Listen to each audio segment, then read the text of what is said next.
¿Cómo va la iglesia? ¿Bien? Es un gusto estar aquí con ustedes, en medio de ustedes. Eh, es un privilegio y a la vez es de temor. Todo esto. Y como ya hemos venido hace ya varios meses, esta es nuestra quinta sesión de una manera expositiva del Salmo 119.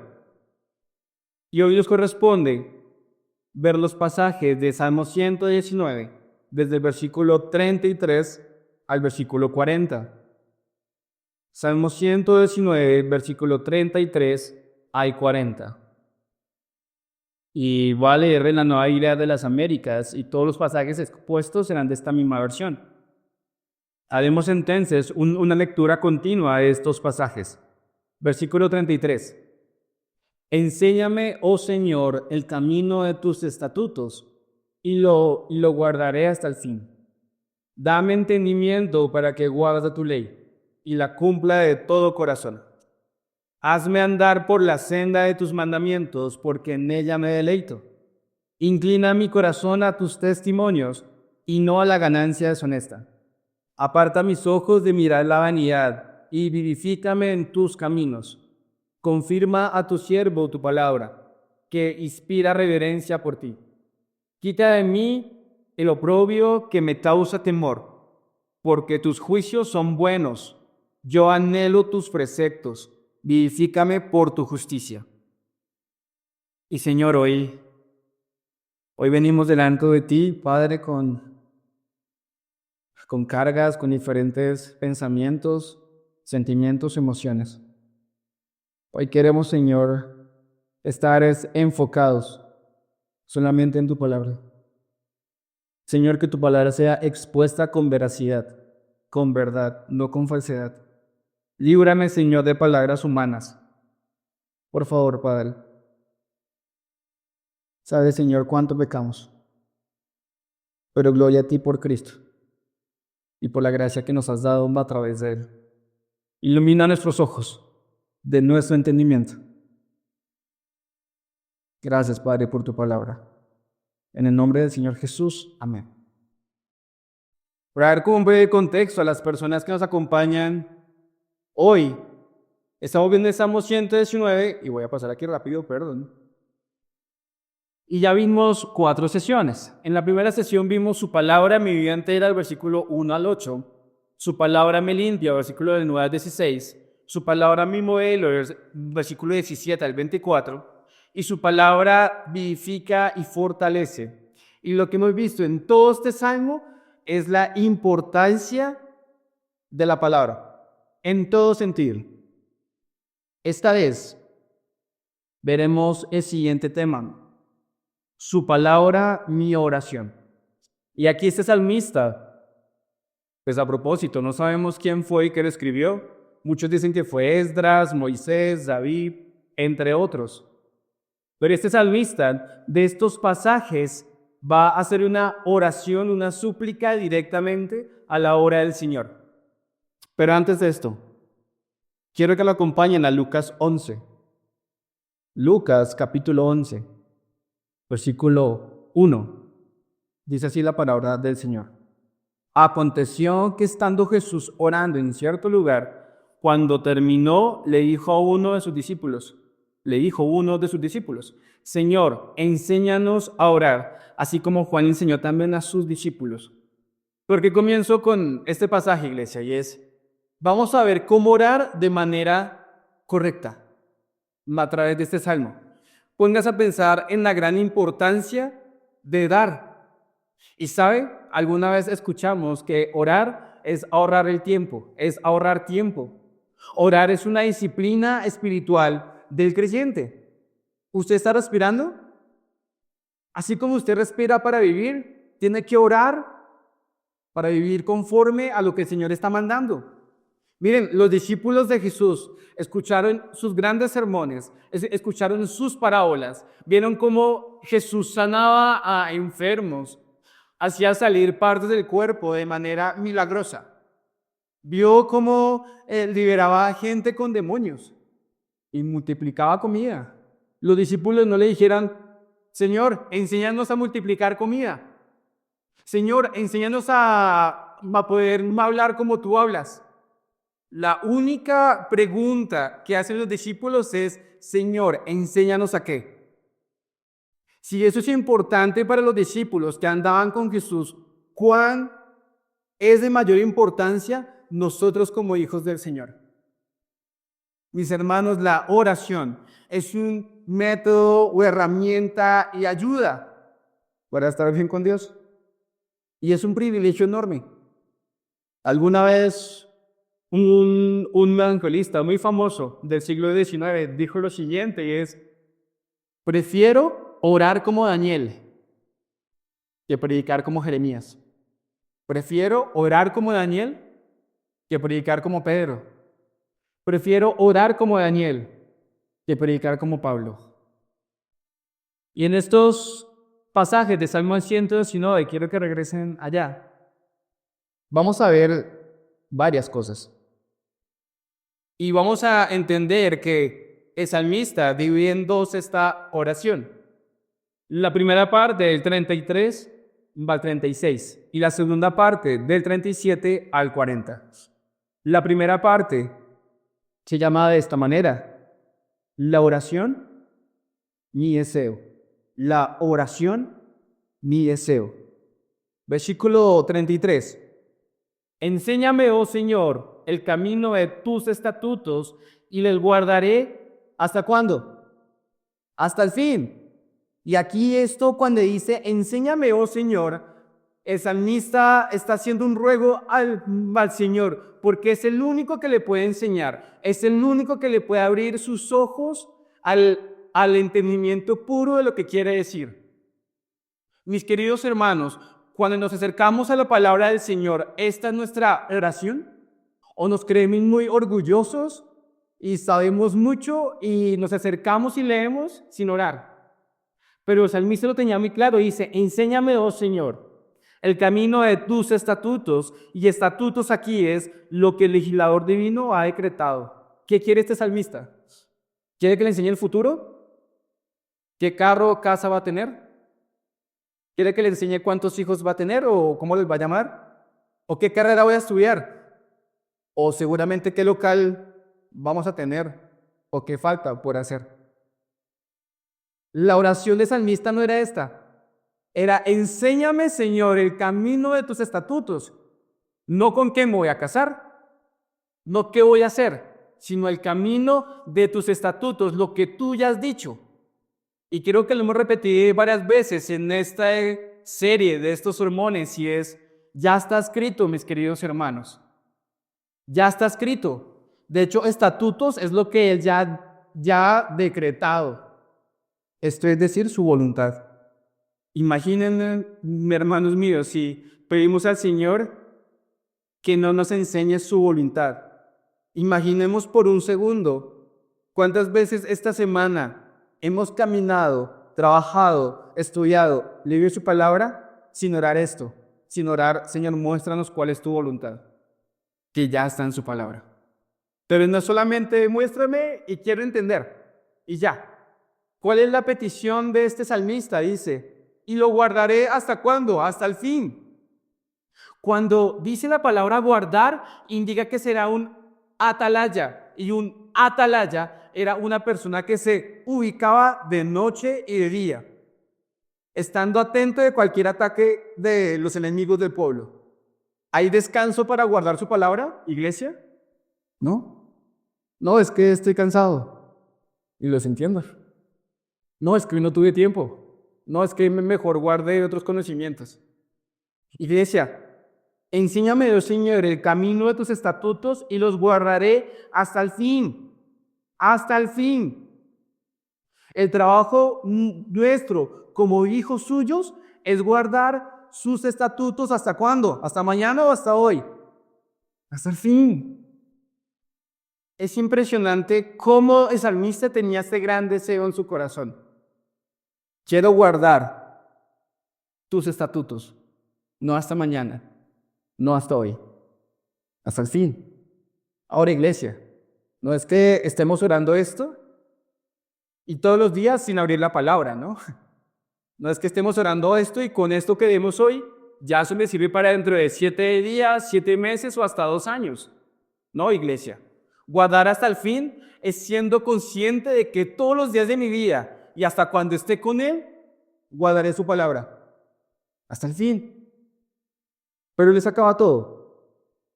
Y aquí ustedes pueden ver que el salmista, en cada pasaje, lo vamos a ver, cómo está diciendo lo que el Señor quiere hacer con él. Y primero, enséñame, Señor. Ese es su deseo en esta primera parte de esta oración. Enséñame. No hay mejor maestro que su Señor. Versículo 34. Dame entendimiento para que guarde y la cumpla de todo corazón. Cuando dice dame entendimiento, es lo que hace el Señor. A esto se refiere a que nos da inteligencia, atención y prudencia.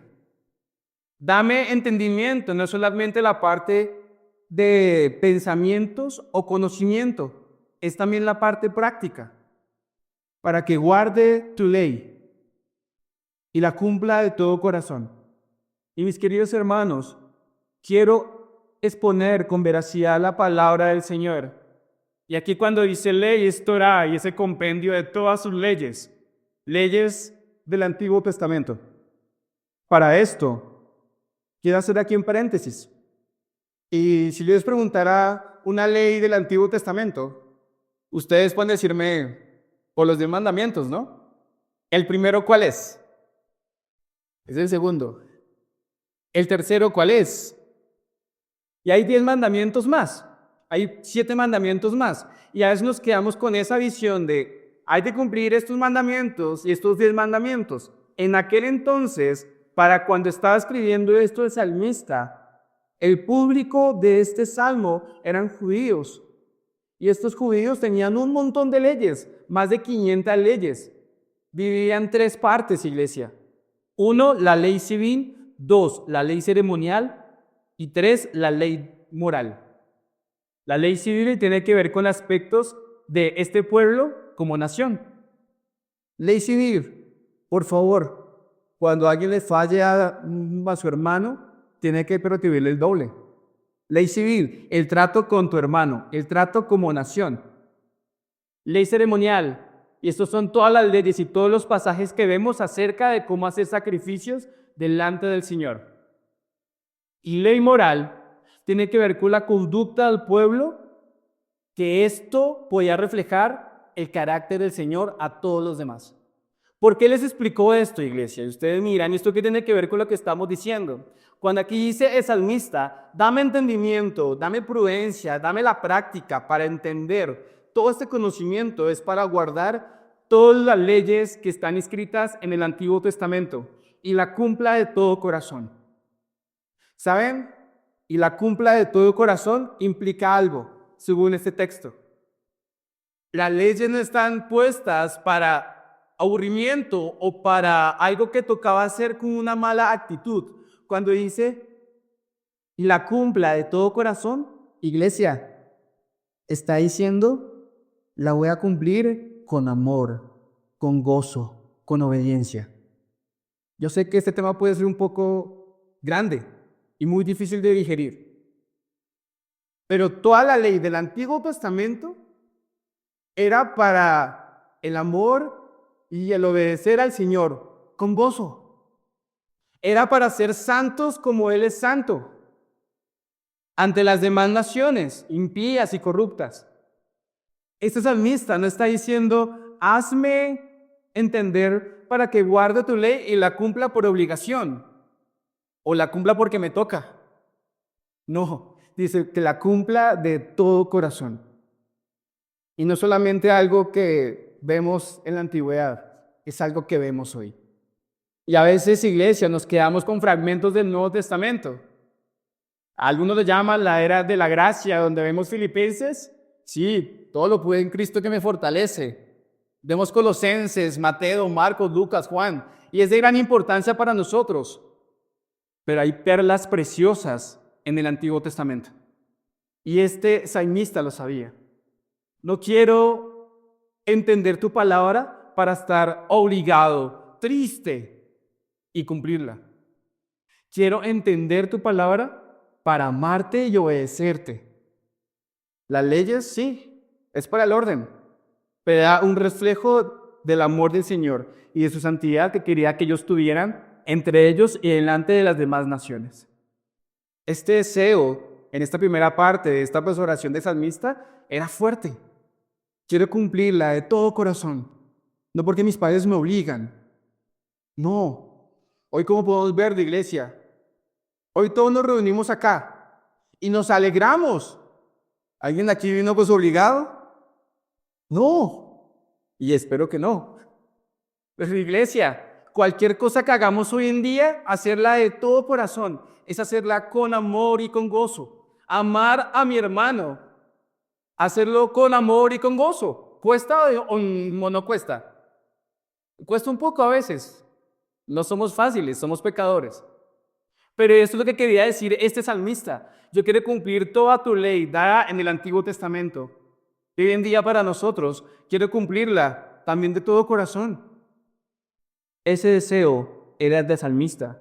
Y por último, la primera sección está en el versículo 35. Hazme andar por la senda de tus mandamientos, porque en ella me deleito. Hazme andar por la senda de tus mandamientos, porque en ella me deleito. ¿Saben? Aquí hay algo interesante. En la primera parte, y ahí está, hazme andar, Señor, por favor, hazme andar. Y es interesante que en toda la Biblia se dice al pecador, pecador, guíame en este camino. Estar en el camino del pecado es tan fácil que no tengo que decir que me guíen para el camino del pecado. Pero vemos en la Biblia una y otra vez que dice, Señor, guíame. Señor, por favor, por tu senda, corrígeme, disciplíname, ayúdame. Y fíjense, aún nuestra motivación, como ese deseo desesperado, es que el Señor nos corrija por la senda de Él. Hazme andar por la senda de tus mandamientos, porque en ella me deleito. La palabra mandamiento quiere decir todo lo que Dios ha ordenado. Y esta palabra la encontramos en Deuteronomio más de 46 veces.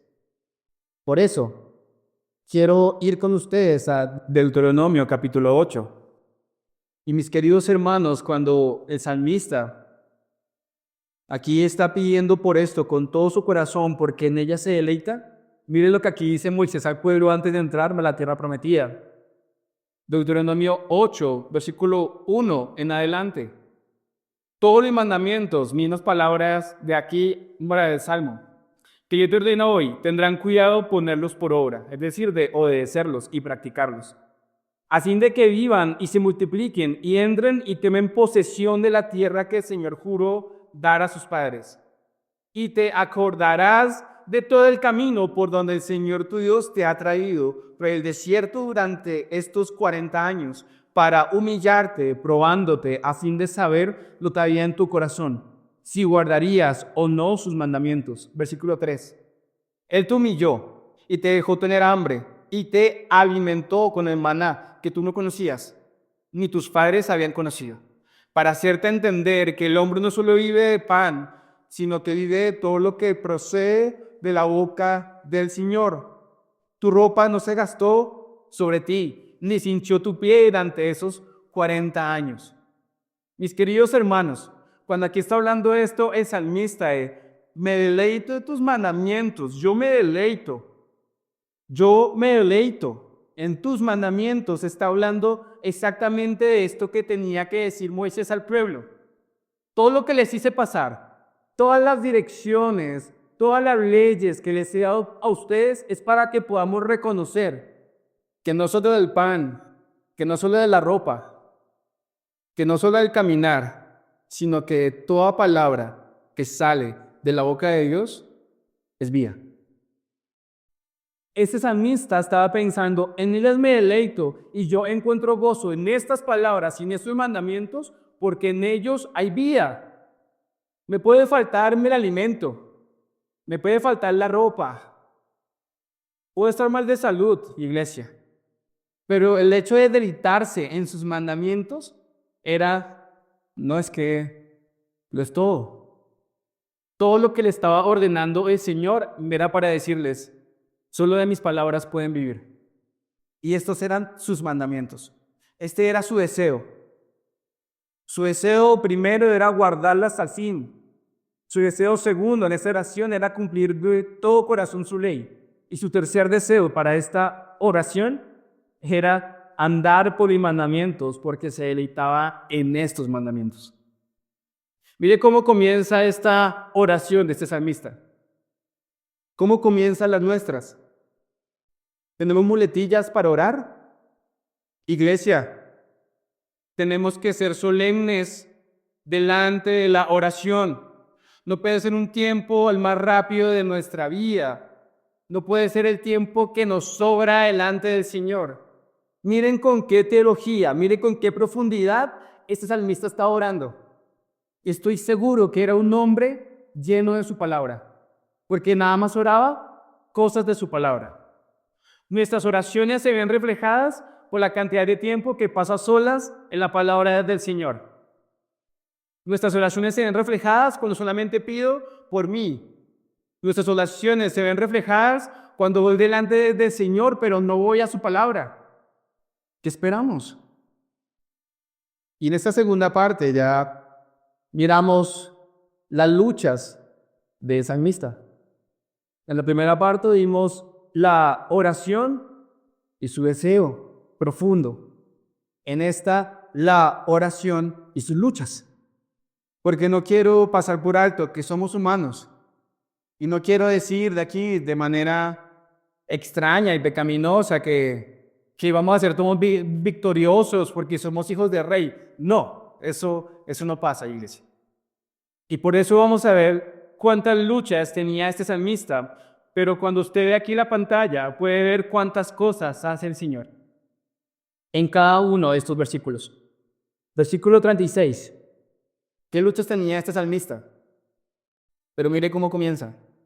Inclina mi corazón a tus testimonios y no a la ganancia deshonesta. Inclina mi corazón a tus testimonios y no a la ganancia deshonesta. La palabra corazón aquí se refleja cuando uno habla de sentimientos, voluntad, intelecto y emociones. Está diciendo, Señor, inclina todo de mí, lo que pienso, lo que siento, lo que digo, lo que hago, a tu palabra y no a la ganancia deshonesta. Y la primera lucha que aquí vemos de parte de este salmista es que de pronto su ser estaba luchando con ganancias deshonestas. Cuando aquí el salmista dice, inclina mi corazón, dice, Señor, por favor, estírame y cámbiame de lugar, porque no quiero estar viendo esto. ¿Y qué no quería ver? ¿Para dónde estaba inclinándose su corazón? Dice, ganancias deshonestas. Y estas ganancias deshonestas se ven reflejadas por un problema de contentamiento. Y ganancias deshonestas quiere ir un poco más allá de lo que está diciendo este salmista. No dice ganancias deshonestas por robo solamente. No dice ganancias deshonestas por corrupción. Dice ganancias deshonestas por todo aquello que me quita el contentamiento. Es decir, queridos hermanos, si yo estoy luchando día tras día como matrimonio, como seres humanos, con sueños y anhelos, lo cual está perfectamente bien, y mi objetivo es conseguir dinero para lograr una estabilidad económica con toda mi familia, como soltero, como joven o como adulto, es ganancia deshonesta. La ganancia deshonesta es todo aquello que me quita el contentamiento. ¿Quién puede estar contento estando cansado trabajando por este mundo? Nadie, queridos hermanos. Y antes Dios es tan bueno y tan misericordioso que nos da, y en abundancia, lo necesario, y a veces hasta más, como este hermoso local. Las ganancias deshonestas es todo aquello que me quita el contentamiento de estar en relación con mi Señor. No pensemos que es solamente el hecho de no robar, o no pensemos solamente que es el hecho de no ser corrupto. No, yo en mi trabajo soy correcto. Si estoy en finanzas, soy correcto. Si soy contador, vea, no falta ni un solo billete de esa empresa. Ese salmista estaba diciendo, por favor, Señor, mi corazón está siendo inclinado a las ganancias y a la falta de contentamiento. Y eso no es honesto delante del Señor. ¿Hay necesidades? Sí, iglesia. Y el Señor lo sabe. ¿Hay sueños? Sí. Y el Señor también lo sabe. ¿Anhelos? Claro. Pero como vimos al principio de este pasaje, dice que su deseo es guardar hasta el fin sus estatutos, cumplirlos de todo corazón, porque se deleitan ellos. Es el fin de su vida. Y muchas veces nos podemos ver así, iglesia. Ver que nuestro corazón está inclinado a algo más que no es el Señor. Perdón si lo que digo es búho o tajante, pero es lo que la palabra de Dios está mostrando. Y miren cómo los compara. Y aquí quiero que me acompañen al libro de Job, capítulo 21. Libro de Job, capítulo 21, versículo 13 en adelante. Y mientras que lo buscan, este contexto, está Job en una conversación larga con sus amigos, con sus 4 amigos, 3 al comienzo y 1 al final. Y aquí tratan de consolar a su amigo Job, que está muy mal, pasando por muchas pruebas. Pero Job no recibe consuelo. En medio de todos estos vaivenes de consejos que sus amigos quieren decirle, hay perlas de sabiduría grandes para nosotros hoy en día. Y miren cómo Job dice que es el fin de estos impíos o estos pecadores. Versículo 13. Pasan sus días en prosperidad, pero de repente descienden al Seol. Versículo 14. Y dicen a 10, apártate de nosotros, no deseamos el conocimiento de tus caminos. ¿Quién es el Todopoderoso para que le sirvamos? ¿Y qué ganaríamos con rogarle? Iglesia, escuché esto que está diciendo Job de los impíos y pecadores, de aquellos que prosperan en cosas materiales, en este mundo. ¿No le da esperanza saber que no somos como estos que dice aquí al Señor, versículo 14, apártate de nosotros? ¡Qué fuerte! Que los impíos le digan eso al Señor, que los pecadores de ganancias deshonestas, pecadores estando en prosperidad terrenal, le digan esto al Señor. Esta lucha es de todos, hermanos. No solamente era de salmista, pero hay una esperanza para esta lucha. Hebreos 13:5, se los voy a leer. Sea el carácter de ustedes sin avaricia, contentos con lo que tienen, porque Él mismo ha dicho, Él lo ha dicho, nunca te dejaré ni te desampararé, versículo 6. De manera que decimos confiadamente, el Señor es el que me ayuda, no temeré. ¿Qué podrá hacerme el hombre? Iglesia, ¿está esta lucha? Sí, claro. No debe ser normal. Pero miren lo que está diciendo este salmista. Inclíname, cámbiame el lugar en mi corazón y todo de mí para seguirte. Y no a lo que me desvíe de ti. Pero ahí no para esto. Versículo 37, vemos una segunda lucha que tenía este salmista en medio de su oración y de su vida diaria. Versículo 37. Aparta mis ojos de mirar la vanidad y vivifícame en tus caminos.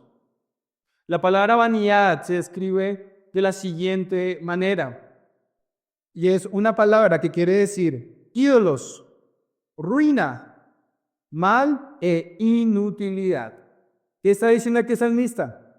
Aparta mis ojos de mirar lo que es inútil, lo que son los ídolos, lo que es lo malo y lo que me llevará a la ruina. Y edifícame en tus caminos. Y iglesia, porque el salmista ora por sus ojos. Y esto es algo hermoso que está diciendo la palabra del Señor, y es, Jesús se refirió a los ojos en Mateo 6 como la lámpara del cuerpo. Todo lo que miramos es todo lo que entra a nosotros. Y si miramos pornografía, lujuria, vanidad, idolatría, ganancias, avaricia, si miramos Netflix, miramos Disney, miramos plataformas, horas y horas, y perdemos el tiempo. ¿Qué vamos a tener nosotros dentro de nuestra mente y nuestro corazón? ¿La palabra del Señor? No, iglesia. Por eso está diciendo, mira esto. Aparta mis ojos de ver lo que me distrae de ti, de ver lo que me quita el tiempo que te debo dar a ti, de todo ídolo que se encuentra a mi alrededor. Porque somos humanos, iglesia. Y día tras día esto está que repite diversidad por todo lado. Pero no es imposible. La lucha con la mirada del salmista. Por favor, Señor, aparta de mí esto. ¿Qué traerá más bendición que una película? Vivificarme en los caminos del Señor. ¿Qué traerá más bendición que cualquier otra cosa que podamos ver? Vivificarme en los caminos del Señor. Porque saben, mis queridos hermanos, sus palabras, como lo leímos en Deuteronomio, dan vida, dan vida. Automáticamente aquí el salmista se está respondiendo. ¿Cómo lucho con esto, Señor? Por favor, ¿cómo lucho con esto? Aparta mis ojos, que la luz de mi cuerpo, de mirar lo que me aparta de ti, y da mi vida a través de tus caminos. Queridos hermanos, lo único que había es la palabra del Señor. No es películas acerca de la palabra del Señor, que algunas son buenas, no son series acerca de la palabra del Señor. Lo único que había, por eso ese salmista dice, vivifícame en tus caminos, no que me desvía para seguir pecando.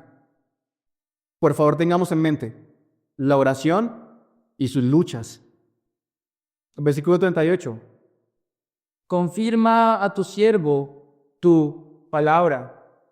Y como pueden ver allá, todas estas obras vienen de parte del Señor. Vuelvo y digo, confirma a tu siervo tu palabra que inspira reverencia por ti. Y la palabra confirmar significa afirmar, establecer o cumplir. Pero miren lo siguiente, y es claro, este siervo estaba luchando bastante. Por un lado su corazón, por un lado lo que estaba viendo. Pero ¿saben? Aún así era siervo del Señor. ¿Confirma a quién? ¿Qué dice ahí, iglesia? ¿Confirma a quién? A tu siervo. ¿Qué hace un siervo, iglesia? Es una persona que se dedica enteramente al servicio de alguien más. En aquel entonces era un esclavo. Dice, confirma a este esclavo, por favor, tu palabra que inspira temor o reverencia por ti. El siervo teme al Señor.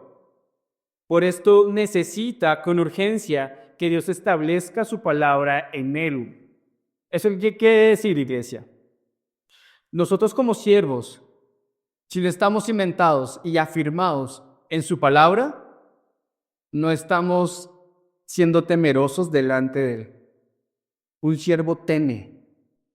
Por eso está afirmado en su palabra, aunque tenga luchas. Pero ahí no para. La otra lucha que tenía ese salmista, versículo 39. Quita de mí el oprobio que me causa temor, porque tus juicios son buenos. Iglesia, este salmista no solamente tenía problemas en su interior, con su carne, tenía problemas alrededor, tenía problemas con los demás. Cuando aquí menciona, quita de mí el oprobio que me causa temor, esta palabra quiere decir injurias, escarnio, deshonra, groserías. Yo no puedo hacer eso conmigo mismo. La palabra oprobio quiere decir que alguien más me lo está haciendo a mí. Está diciendo, Señor, quita de mí estas personas que me encarnecen día tras día. Y eso me causa temor. ¿Y por qué quítame esto? Porque tus juicios son buenos. Mis hermanos, en la vida de todo cristiano, de todo creyente, va a haber contra. Va a haber oposición muchas veces. De familia, amigos, universidad. Como lo mencioné antes, queridos jóvenes, hoy quien quiere comportarse apura la palabra del Señor, guardando su castidad, guardando sus palabras, amando a su Señor y a sus hermanos. Jóvenes, hoy eso es raro y eso es inhóspito, pero es lo mejor que podemos hacer. Por eso nos dan esperanza. Y en 1 de Pedro 4:16, mire lo que dice Pedro a estas iglesias. Les dice de la siguiente manera: pero si alguien sufre como cristiano, que no se avergüence, sino que como tal glorifique a Dios. Y es difícil, sí, pero es parte de estar en este mundo, iglesia. El sufrimiento es parte de estar en este mundo y ser santos como Dios es santos. ¿Va a haber oposición? Sí. ¿Va a haber dificultades? Sí. ¿Van a hablar mal? Sí. Y en el colegio, peor. Y en la universidad, peor. Y en el trabajo, no sé qué dirán. Pero ¿qué dice este salmista? Señor, quita de mí esto, por favor, porque tus juicios son buenos. Porque lo único bueno que hay sobre la tierra, ¿qué es? Tus juicios. La esperanza del salmista era esta. Lo único bueno, en medio de tanta palabrería, en medio de tantos ataques, es tu palabra. Por favor, quítala. Y aquí no me está diciendo que el Señor lo quitó. No, tampoco quiero a usted decirle hoy, no, si usted ora por esto, el Señor lo hace. No. Simplemente es una oración y este salmista expone sus luchas. Pero por último, y esa es la conclusión de estos pasajes: yo anhelo tus preceptos, vivifícame por tu justicia. Mis queridos hermanos, el anhelar los preceptos del Señor es guardar, vivir, pensar, es respirar, es obedecer. Y mi pregunta en este pasaje es: ¿hoy yo qué estoy anhelando? ¿Anhelo qué? ¿Una mejor vida? ¿Qué estoy anhelando el día de hoy? Porque lo que estaba anhelando este salmista al final de su oración: Señor, dame vida por tu justicia. Y en este contexto, el salmista estaba diciendo: Señor, sé justo. Luego tú no me dijiste en todas las leyes que si yo hacía caso, íbamos a prosperar en la tierra prometida, íbamos a multiplicarnos. Eso es justo, ¿no? Si yo pues obedezco, eso iba a ser justo. Y no quiero que me malinterpreten, pero es verdad. Pero cuando dice aquí, vivifícame por tu justicia, aquí no estaba Cristo. Aquí no estaba Cristo. ¿Cómo el Señor nos da vida? A través de su justicia. ¿Cómo? ¿Cómo la justicia me trae vida? Y quiero ir con ustedes a 2 Corintios 5:21. Y antes de hablar de la iglesia, si miran acá, su palabra es mi oración, no por lo que yo hago, no por lo que yo sienta, no por lo que yo esté siendo pues emocionado en mi corazón, sino es por lo que Él hace. Toda la oración es por lo que Él hace. Toda la oración que hace este salmista reconoce el obrar únicamente de su Dios. Toda la oración de este salmista siempre reconoce quién es su Dios y qué puede hacer. Pero ¿saben? No solamente el Señor hace esto con sus hijos, sino que también, versículo 21 de 2 Corintios 5, dice lo siguiente: al que no conoció pecado, lo hizo pecado por nosotros, para que fuéramos hechos justicia justicia de Dios en él. Mis queridos hermanos, este pasaje está dentro de este contexto de ser nuevas criaturas, de ser personas que se dediquen de lleno a su Señor, porque por un alto precio fuimos comprados. Todo esto le hizo el Señor. ¿Y saben qué? Pongo todo esto porque al final, cuando dice, vivifícame en tu justicia o por tu justicia, está Cristo. Y esa es la parte que el salmista no sabía o no había vivido todavía. Está Cristo. La obra magna, pero la cual, si vamos a leer, miren lo que dice: al que no conoció pecado, lo hizo pecado por nosotros, para que fuéramos hechos justicia de Dios en él. ¿La palabra nos puede dar vida? Sí, porque ya estamos justos delante del Señor. Ya la ley no es muerte, no podemos, Él sí pudo. Así que, mis queridos hermanos, siguiendo este patrón de oración en cuanto a su deseo profundo y sus luchas, pueden haber otros patrones como la confesión de pecados, como el agradecimiento al Señor, como el reconocimiento de quién es Él. No quiero decir con esto que estos pasajes como reflejan una oración correcta y la única que hay. No. Quiero decir que es un buen modelo para nosotros, para empezar. Así que, iglesia, cuando oremos por los alimentos, no oremos rápido porque tenemos hambre. Iglesia, cuando salgamos de casa, pues no oremos rápido porque ya estamos de afán. El bus se pasó. Iglesia, cuando estemos cansados en las noches, si vamos a orar, no, quiero orar, quiero orar rápido porque tengo sueño. Y seguro que oro y me quedo dormido. No. La oración es una disciplina crucial del creyente. Prefiero orar como Daniel que predicar como los demás. Prefiero orar como Jesús que hablar bien o que predicar bien. 1000 veces prefiero la oración con su palabra y en su palabra. Este salmista tenía un deseo profundo, unas luchas profundas, pero ¿saben?